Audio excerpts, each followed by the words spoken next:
Hello, this is Domien with the final episode of the Witch Hunter podcast. And yes, while it is the final episode of the Witch Hunter podcast, it's not actually the end.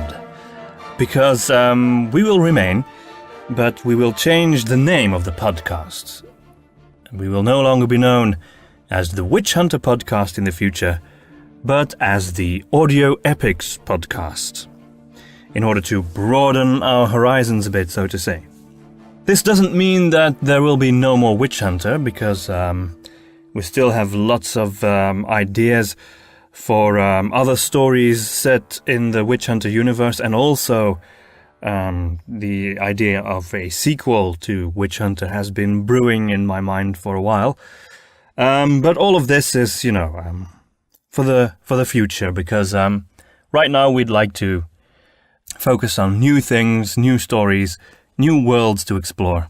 And so the Audio Epics podcast we'll try to move it a little bit more in the direction of a traditional podcast. That is to say, we'll have perhaps, some interviews and discussions, but we will also keep on telling stories, And the first one will be The Will of the Woods. The Will of the Woods is an audio drama that we made about 3 years ago. An audio drama which I wrote. I also wrote Witch Hunter. But it's very, very different. It's actually, The Will of the Woods is more of a fantasy fairy tale, if you wish.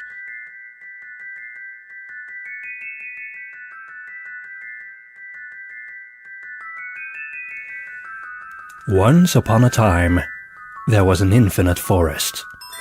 Deep in the heart of the woods, there stood a tree, almost 3 times the size of any other tree around it, as far as the eye could see.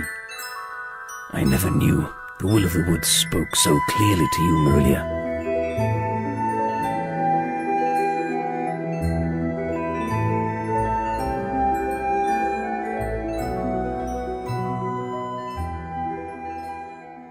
I need to know what's beyond this gate, Marilia. No, Nuzwick, you don't. Please don't do this. It's dangerous. Nuzwick! Nuzwick!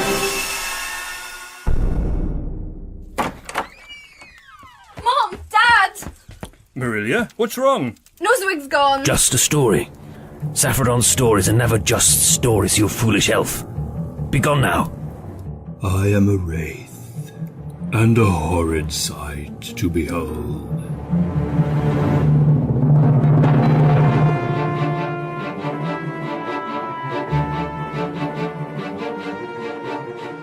Here, take my lantern. Go. Do not look back. Find the truth. Help that poor creature and bring back Newswick. Farewell. I don't know when, or if we shall meet again. Farewell, Saffron. And thank you, again, for everything.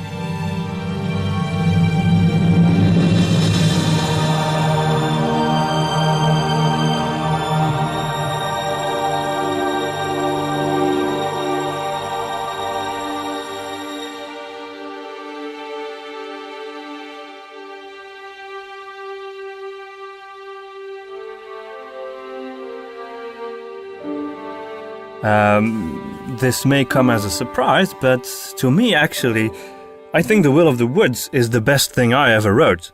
If you like the dark and gothic feel of Witch Hunter, this is very different. It's a very gentle story, a story for all ages, but it's near and dear to my heart, and I'm actually quite proud of it.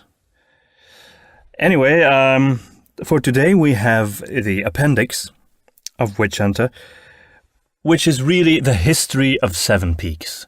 So for the coming hour, you will be taken on a journey that starts centuries before Ludlov was born, and that ends on the eve of Witch Hunter itself. So without further ado, I hope you will enjoy the Appendix of Witch Hunter.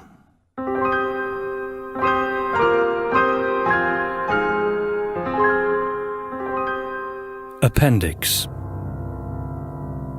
The History of Sevenpeaks. The Days of the Maiden. Before the Earth, there was another world, a limitless and infinite world of possibility. All that is left of that past world is one wise, creative spirit, a loving spirit, giving life to everything, the goddess. The universe is within her, and she gives form to words and thoughts, to time and space. Her first creation were the archangels. These singular spirits embodied the virtues of love and justice. The highest among all the angels was Lucus, a being of spellbinding beauty and power. Mighty as they were, none of the angels had the power to create. This gift was both precious and dangerous, and so the goddess waited long before she bestowed it upon anyone. Her own creativity was limitless, even though it demanded much of the goddess. In fact, it demanded so much of her that she gave up part of her omnipotence to bring the universe into being. The universe was to be a place where she could not roam herself, but she could influence it and perceive it beyond the confines of space and time. Still, the goddess wanted to be present within it, and so she gave the universe her only daughter, the maiden. The maiden was part of the goddess herself, a being of infinite will and creativity, and infinite beauty in body, soul, and mind. The maiden was one with the goddess's consciousness. Within the maiden, body, mind, and soul had become one. It was first for her sake that the goddess created the earth, where the maiden could roam and create as she saw fit. And so she did. She gave life to the sea, and allowed life to organize into plants and animals. Then she created mankind, a being with self-consciousness, capable of dreaming and fantasizing, a free being. The maiden wished for humans to grow into her equals, but in her wisdom, she decreed that mankind would have to learn its own lessons, to grow along its own path, so that all of man's deeds, all of man's thoughts, and all of man's feelings would be true and real. During this time, the maiden walked among men, and she taught them much wisdom, and in their gratitude, they grew and learned. The archangel Lucus, who loved the maiden in a passionate and inordinate manner, grew jealous of the bond between the maiden and man, and he set out to slay all of them with a weapon of his own forging, the black sickle. Only a few human refugees survived. At this point, Lucas's appearance changed, and he became the incarnation of evil. When the maiden met him in the heavens, high above the earth, and she denounced his evil deeds, he slew her too. Her blood and tears mingled, and 7 perfect drops rained down on the earth, where they would continue the maiden's soul. The goddess had seen Lucas's evil, and she sent out her other angels to capture him and imprison him deep beneath the earth. This prison became so infested with Lucas's evil that it became known as Hell. The few remaining humans received the daunting task of producing a new mankind. This civilization would have to live without the maiden, or at least so it seemed to them at the time. They had to continue on their own, as orphans, and so they did. Slowly, all the memories of she who had given all life faded from humanity's memories. The Grey Age.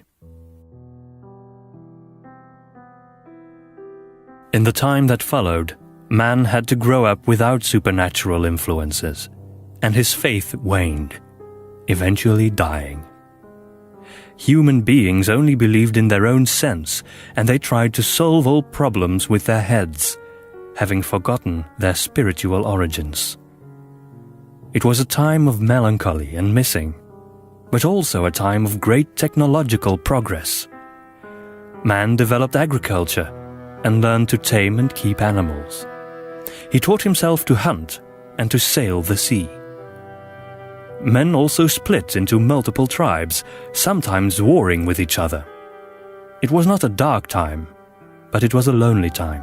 Men and women lived alone in a world they didn't understand, and it drove them apart into separate tribes, each looking for a different way through life.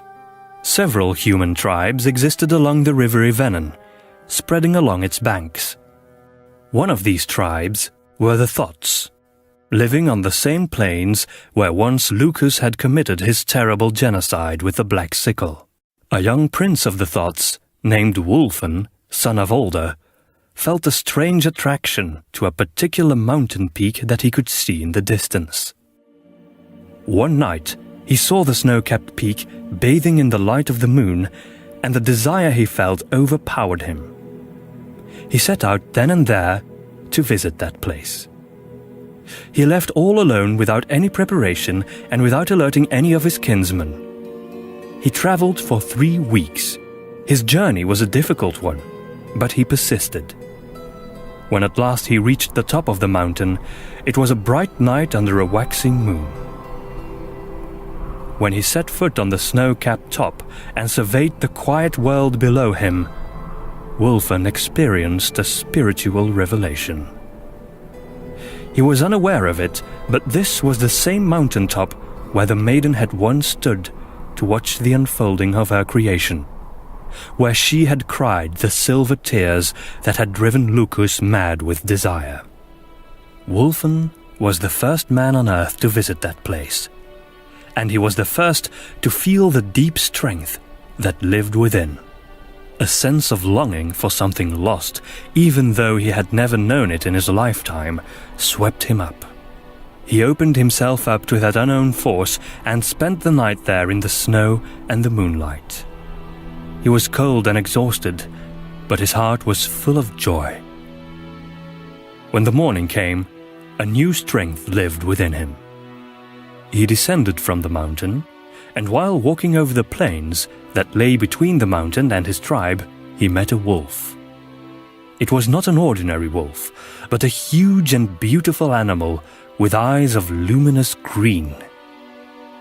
Still strengthened by the power he had felt on the mountaintop, Wulfen didn't flee, but met the animal's gaze. The wolf approached and licked Wulfen's face. In the eyes of the proud animal, Wulfen now saw the lost world of the maiden. Wulfen's heart was flooded with humility and love towards the maiden. She had sacrificed herself for a people that didn't even remember her.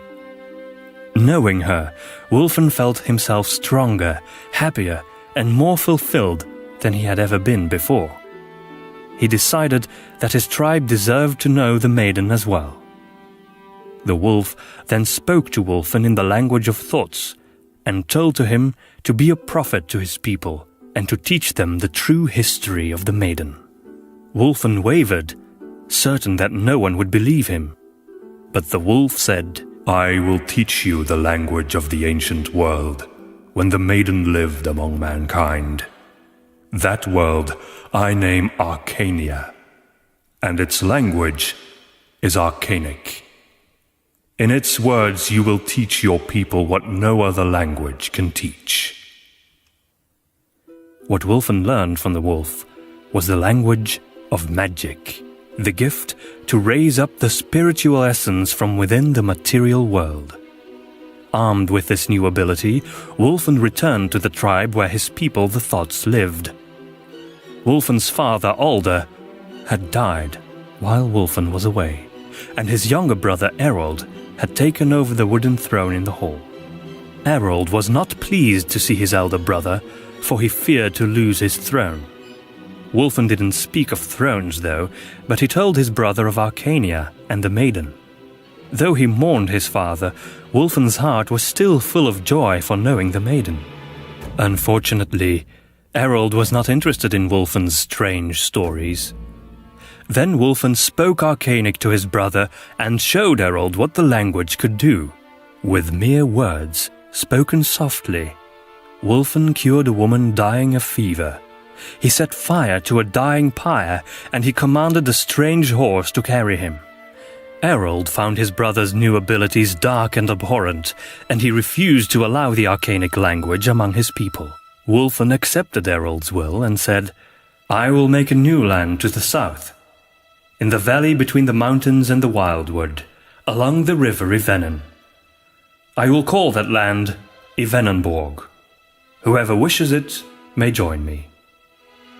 Only a small minority of the Thots followed Wulfen, travelling with him to the valley, and so Yvenenborg was founded. In Yvenenborg, Arcanic was passed down from one generation to the next, and the language started influencing the Thottic language. And because Arcanic was thought to be a lofty language, the Thottic of Yvenenborg became known as High Thottic, while the language of Erold's northern tribe was called Low Thottic. Some people in Wulfen's tribe even mocked them and called them the Low Thots of the North. The City of Yvenenborg and the Legend of Welhelm the White. The day when Wulfen founded Yvenenborg and became its king was the first day of the first year of the High Thottic calendar, which was used even in the time of Sevenpeaks. Wulfen saw Arcanic as the language of the chosen and the language of the goddess and the maiden.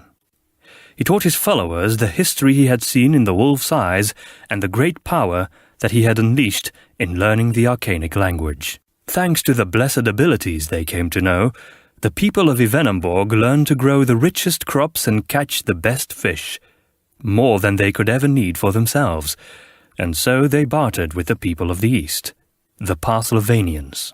The Parslavanians were a cultured and refined people.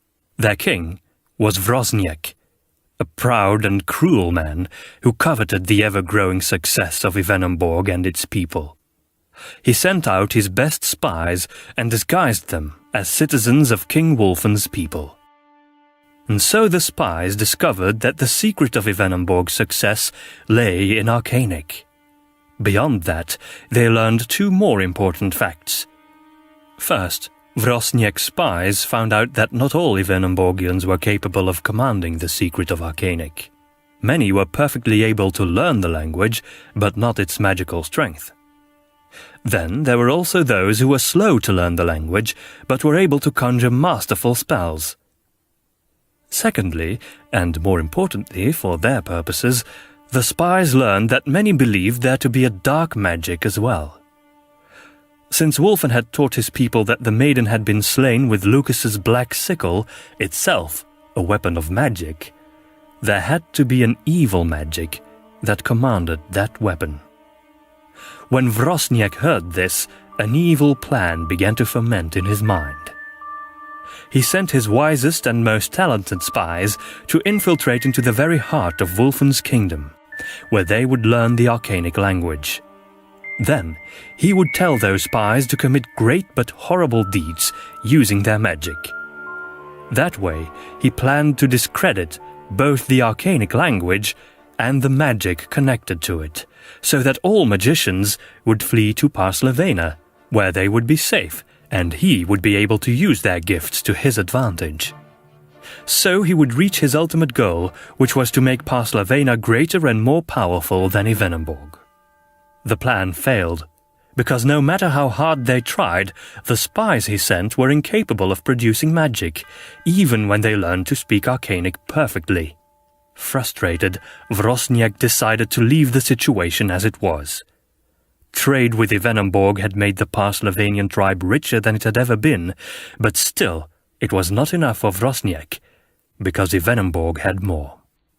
During this time, King Wulfen I of Yvenenborg had finished the process of building a temple to honor the goddess, and he had named it the Grand Cathedral. It was little more than a simple wooden hall, but it fulfilled an important function. It became the place where young people who excelled at arcanic magic were to be trained to become priests and priestesses. Now there was a young lad named Wilhelm who had a control over the craft that had never been seen before. He possessed the ability to read anyone's thoughts like an open book. But more than that, he was both more cunning and more charming than any other man in Evenenborg. Wilhelm was lovingly raised and trained to be a priest of the goddess, but even at a very young age, his fascination for Lucas and his terrible deeds proved disturbing. Every night, he dreamed about the Black Sickle slaying the maiden. A talented artist as well as a gifted magician, Wilhelm was able to channel his dreams in a painting, which he hung in the main hall of the cathedral.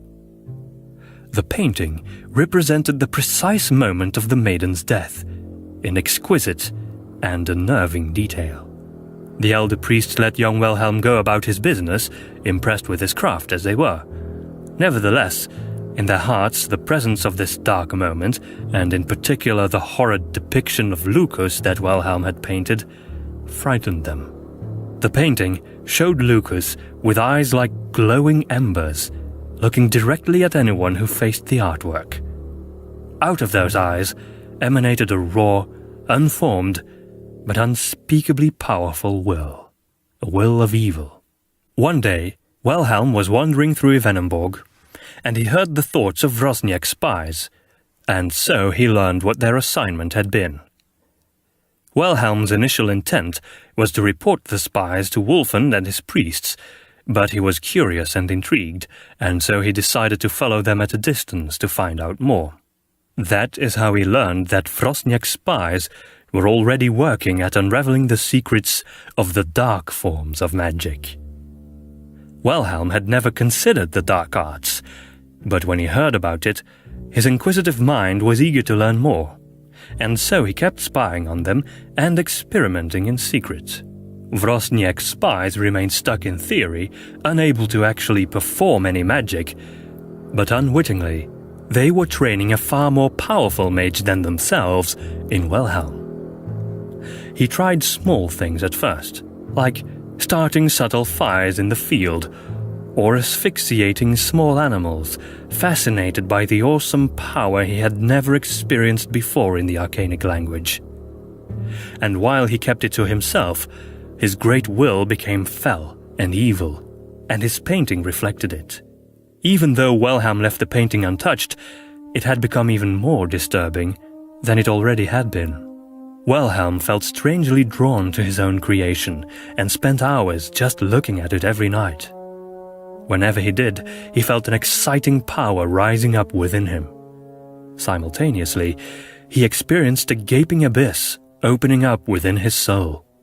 This was how Wilhelm learned that he could use the painting for a terrible purpose. Sensing its power, he taught himself a spell that disrespected the very order of the world which the goddess had established. One day, Wilhelm concluded that he had learned enough from the spies, and he had no more need for them. He reported them and explained their plans in detail to the king. King Wulfen was startled to find out such betrayal, but refused to have the spies killed. Instead, he sent them back to Paslavena to tell Vrosniak that his evil plan had been foiled and that commerce between Evenenborg and Paslavena would be severely diminished. Grateful for exposing the conspiracy, Wulfen made Wilhelm his high priest and counselor. 1 month later, a royal visitor arrived from Paslavena. It wasn't Vrosniak, but his beautiful adopted daughter, Eline. She came to bring the message of Vrosniak's apology for what had happened, adding that Vrosniak was personally innocent. She said it had in fact been his vizier who had concocted the foul scheme and sent the spies. Wulfen, who was aware of Wilhelm's telepathic abilities, ordered Wilhelm to investigate the princess's thoughts to find out the truth. Wilhelm did as he was told and found no trace of a lie. In his heart, Wilhelm knew that Eline didn't lie because she was innocent, and she believed her foster father, but he also knew that Vrosniak himself had been deceitful, and that he was using the princess to make amends with Wulfen. Still, Wilhelm kept silent, because he wanted relations between Yvenenborg and Parslavena to remain strong, so that he might marry the princess, as he had lost his heart to her. Wilhelm didn't know that Elena was much more than he thought she was. She was much more than a human being, and while she saw the evil in Wilhelm's heart, she kept quiet as well. Everything seemed to play out just as Wilhelm had desired. The enmity between Wulfen and Vrosniak came to an end, and once their nations were officially reconciled, trade was re-established. Wilhelm felt the time was right to ask Wulfen and Vrosniak for permission to ask Elena's hand in marriage, and to his joy, he received permission from both kings. Wilhelm had a plan. He planned to use the new power he had acquired. Knowing the hypnotic strength in the eyes of Lucas in the painting, Wilhelm knew that he could express his own will through those eyes and force it upon others. He intended to ask Elena's hand in marriage within the cathedral. He hoped and partly believed that she would accept anyway, but still he wanted to propose while they were near to the painting, so that he could use the eyes of Lucas he had painted to submit her to his will, if she decided to refuse. Elena liked visiting Yvenenborg, and whenever she was there, Wilhelm invited her to walk with him, which she enjoyed. As they walked, they would talk about life and the world, and it was during those pleasant strolls that Wilhelm learned that Elena was nothing like her adoptive father. She was a peaceful, gentle, and sincere soul. He admired her in all of the ways a man can admire a woman. When evening fell, he brought her to the cathedral and showed her the painting. When he saw that the representation of Lucas had caught her eye, he used its power and let the gaze of the demon bore into her eyes. Then he asked her to marry him. To his surprise, Elena said, "No, Wilhelm, I cannot do this." Then he let the eyes of Lucas strengthen their influence on her, and he said, "I am the one for you, Elena. I am what you must desire." But still she refused. A third time he tried, using all his magical strength, and still he didn't succeed in winning her over. "Why do you keep refusing me?" he asked at last, desperate. Then Elena revealed who she was and said, I am the blood of the maiden, and I will be on this earth long past Vrosniak, long past Wulfen, longer than the oldest mortal who will ever live. My will is the maiden's will, and that will does not give in to evil forces. It is love that I serve. When she had said these words, a bright light emanated from her. She touched Wilhelm's head, and his hair turned white immediately. Wilhelm now saw his own folly. Elena left the cathedral and Yvenenborg and did not return. Long did Wilhelm remain there, sitting alone. Then he looked at the painting he had made, and in those eyes he saw the evil that had lived within him, and he renounced it. Wilhelm realized that he possessed the power to become the greatest evil on earth. He decided he didn't want that, and so he gave up his position as priest and as King Wulfen's personal counselor. Instead, he would be a humble traveling monk. He let the painting of Lucas be removed and hidden in the vaults of the cathedral, since he lacked the will to have it completely destroyed. His last command to the priests of his order was that they would have to put on a blindfold whenever they were near the painting, so that they would never meet its evil gaze. With these words, Wilhelm the White departed from Yvenenborg.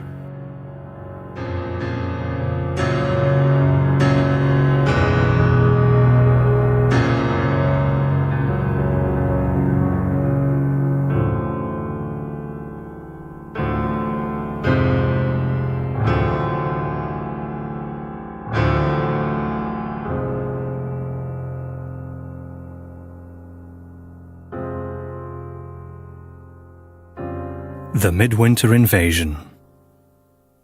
When he was 221 years old, King Wulfen decided to arrange everything in Evenenborg to prepare for his death. Since he had no progeny, the royal bloodline would die with him.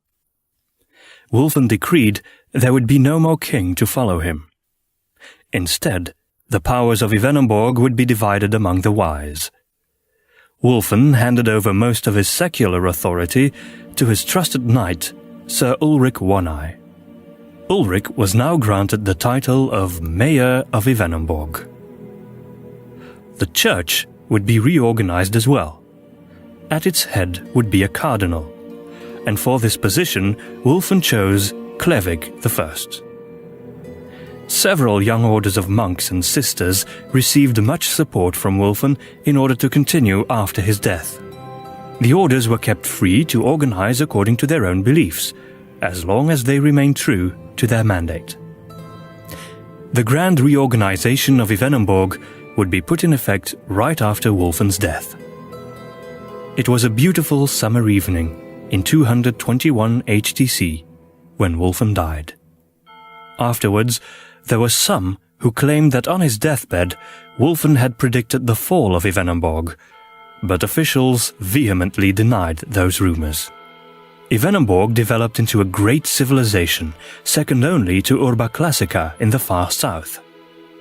Meanwhile, in the north, the Low Thots and various other tribes united under an ambitious emperor named Untron, a descendant of Wulfen's brother Erold. The Untronian Empire was not as advanced as Evenenborg, and those among the Untronians who had visited the city by the river spoke highly of Wulfen's legacy. This made Untron jealous, especially when it came to Evenenborg's magic. He sent out his son, Troth, to establish contact with the Hornfolk. Hornfolk was a collective name for a varied group of tribes that dwelled in the snowy mountains of the far north. The Hornfolk tribes were often at war with each other, but their reputation as savage and vicious barbarians intrigued Untron. If they could be united under his banner, they would be a powerful ally. For centuries, the Hornfolk had hunted giant wolves, a species that was slowly dying. There were so few giant wolves left that the Hornfolk tribes were forced to migrate south, which made it easier for Troth to find these elusive barbarians. In the mountains, Troth met with a charismatic figure known as Odar the Bear, leader of the most successful tribe of hunters among the Hornfolk. If anyone could unite them, it would be Odar, Troth knew. That would be exactly what Troth's father wished. Untron's plan was to sack Evenenborg with the combined might of his empire and the Hornfolk, plundering it and breaking its power once and for all. Odar agreed under one condition. He wanted to learn the secret of the Evenenborgian magic. Troth promised him this secret would be found in the city, more precisely, hidden somewhere in the cathedral. And so it happened that on the coldest midwinter Evenenborg had ever known, the city was suddenly attacked. Evenenborg's army was utterly unprepared and quickly fell to the overwhelming forces. Large parts of the city were burned, and the cathedral was pillaged empty. Evenenborg's magic was steeped in a tradition of gentleness and turned out to be defenseless in the end. All the priests and priestesses could do was heal the injured, and even that did not suffice to save thousands of lives. Midwinter of the year 222 would be remembered as the darkest day in Evenenborg's history. Troth had fought savagely by the Hornfolk's side and savoured his victory. After the pillaging, the barbarians immediately made ready to return to the mountains.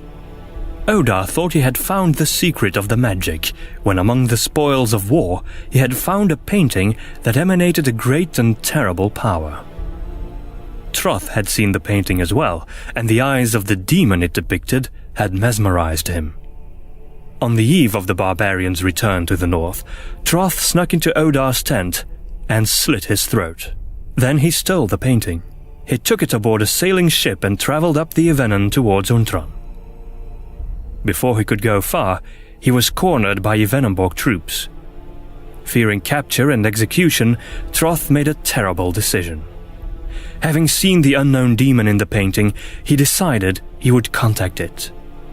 He used the rituals of summoning known among his people to speak to that demon, and succeeded. And so he learned that the demon's name was Lucus, and that he was the greatest of all demons.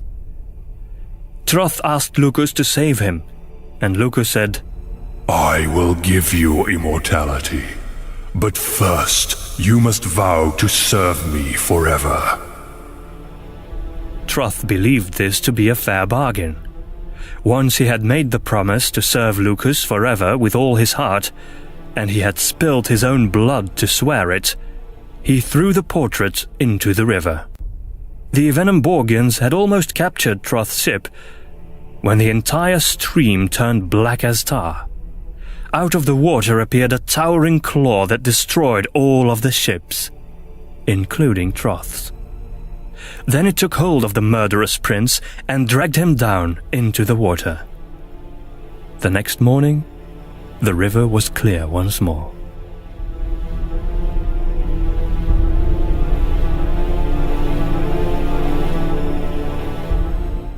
The Semicircle and Gunther Orff. The pillaging had cut a deep wound in the faith of the proud people of Evenenborg. Ulrich's rule was heavily criticized in favor of the church, which offered comfort in this dark time of slow resurgence. As by divine providence, it was now that the arcanic language began to flourish as never before. Priests and priestesses performed feats of magic that would have been beyond their capabilities before. Ulrich's successors were equally distrusted by the people. Hoping to strengthen his popularity, Mayor Ludlov commanded the construction of the first magic academy of Evenenborg in 345 HTC. The academy became better known as the Semicircle, after the building's strange shape. The academy was a wonder of architecture, made more glorious by the many beautiful statues and paintings that adorned it.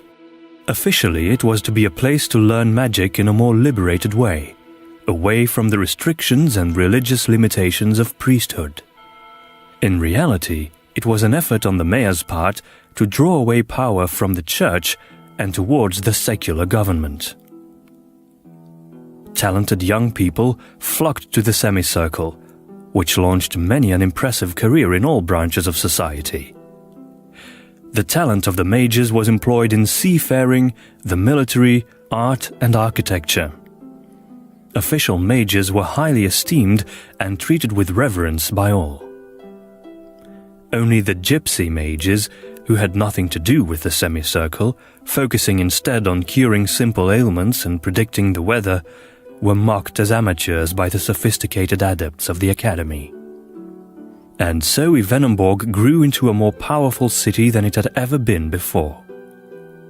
Far to the south, Urba Classica had fallen into ruin, which now made Evenenborg the dominant power in the known world. The academy's head was called a dean. The sixth dean of the semicircle was named Gunther Orff, a man whose exceptional life story was an inspiration to young people. He had started out as little more than a fisher on the river, slowly discovering his own magic potential and rapidly growing into the most potent mage the world had ever known. Cardinal Erhard noticed that Orff's arts were reaching unusual heights and became concerned when he learned that magic could not only be used for healing and light, but also for perverted intentions.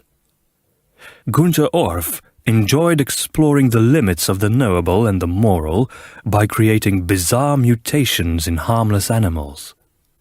There were also rumors that the brilliant mage took part in nightly orgies where unspeakable things happened. Cardinal Erhard knew that the dean was exceptionally popular and that it would be foolish and even dangerous to try to remove him from his office. Hoping to expose Orff in another way, Cardinal Erhard put forth his own candidate to take over the position of dean, Gwendala Remnav. a young woman with exceptional skills in the magic of earth and fire. So strong was Erhard's trust in her that he offered her a newly established position as a secret agent of the Church.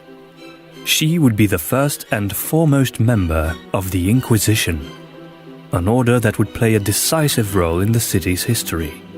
On the last night of autumn, in the year 661, Gwendala managed to follow Orf into the cellar of an abandoned house in the northern part of the city.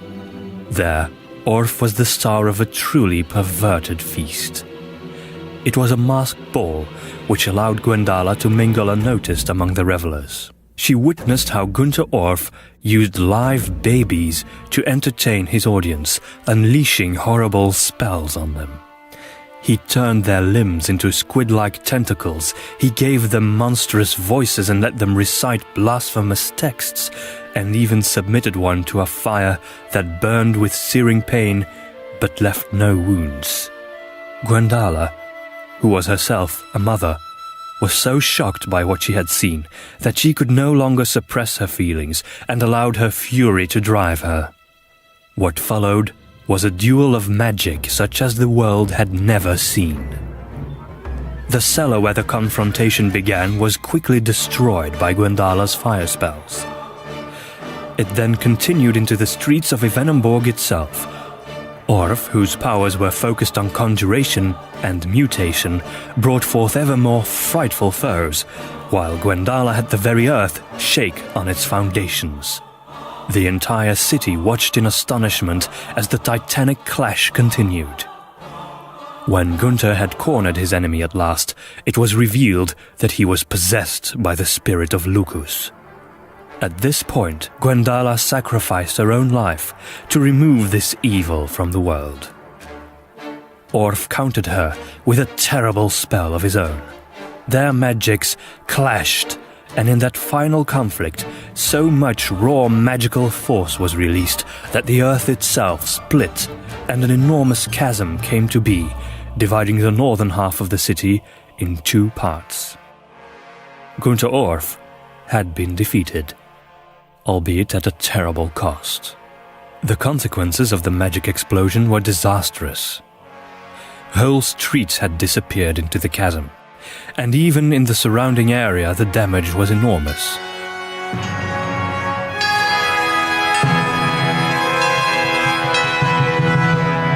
In the months that followed, children with strange qualities were born near the chasm.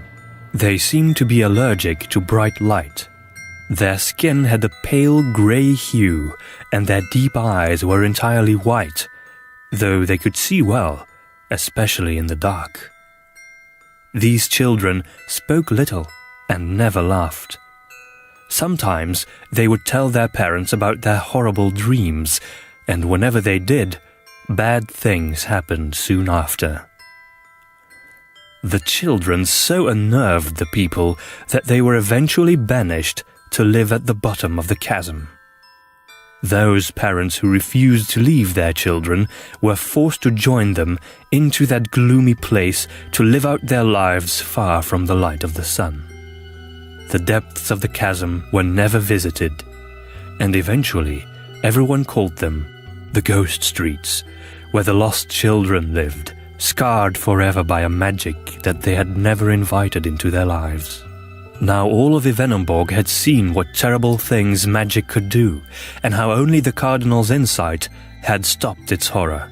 Even though many voices said that it had really been Gwendala who had defeated Orf, the overall mood in the city was clear. The people were ready to put their faith in the church, but not in the magic from which it had been built. This shift away from magic and towards greater esteem for the church planted the seed out of which Sevenpeaks could grow. The discovery of the stones and the founding of Sevenpeaks. In the years that followed, Evenenborg was reorganized once more. The power of the church grew while the mayors diminished. The semicircle was destroyed and replaced by the headquarters of the Inquisition, an order that would make sure that no one would ever abuse magic again, and that use of illegal spells would be punished by death. The mayors who followed were mostly chosen by the church, and they were usually reluctant leaders who preferred to maintain things as they were. While magic was still practiced freely, there was now a strange sense of guilt associated with it. Several respected members of the clergy wrote books and preached on how magic was really a corruption of the world for which the maiden had given her life. Despite the waning of Ivenenborg's greatest asset, the city thrived economically. The people worked hard, and trade with Parslavania was better than ever. Perhaps the Parslavanians were more willing to trust the Ivenenborgians now that they didn't rely on their magic so much, or perhaps the dent in the city's confidence had stifled its blinding arrogance. But in any case, the Ivenenborgians saw their soaring economy as the sign that the goddess was pleased with their way of life now. Under Cardinal Janov, one of the first cardinals of Parslavanian descent, construction began of a building that was to mark Ivenenborg as the greatest and most impressive city in the world: the Stone Cathedral. Much more than a replacement for the wooden cathedral that had stood since Wilhelm's day, this would become an obsessively ambitious project for the entire city. The construction of this masterpiece took 2.5 centuries, and on the complications surrounding it, many books could be written. This was also a time when the veneration of the blood of the maiden suddenly returned. Every Ivenenborgian knew that the old writings told of the murder of mankind's creator by the demon Lucus, and how her blood and tears mingled and landed on the earth to help guide its people. More and more people began to believe that this sacred blood had to be somewhere on the earth, and that it could indeed be found. It was only in the year 1260 HTC that Cardinal Bohdanowicz suddenly appeared with the 7 stones. The man had been missing for weeks, and now suddenly he emerged out of the ghost streets. There he had found the 7 stones, glowing with an inner strength. These stones contained the blood of the maiden, so he maintained. The people were so overjoyed that those who disbelieved him didn't even dare to protest, especially since it had been the cardinal himself, the most important man in the city, who had found these stones. Bohdanowicz appeared on the balcony of the cathedral to address the people of Sevenpeaks. He told them that a vision had led him to the chasm where he had found the stones. Thanks to the maiden's protection, he had survived the journey. Dreams had told him of the meaning of those stones. Each one contained a virtue of the maiden. The 7 virtues together protected humanity: honesty, gentleness, strength, devotion, humility, hope, and sacrifice. Unfortunately, the power of the stones was finite, and once they were empty, the people would no longer be protected from Lucas, who was for now held prisoner in hell deep beneath the earth. Bohdanowicz told his story with such passion and conviction that the entire city was hypnotized by him. His most important words arrived late in his speech. Magic was what drew the power from the stones. All magic.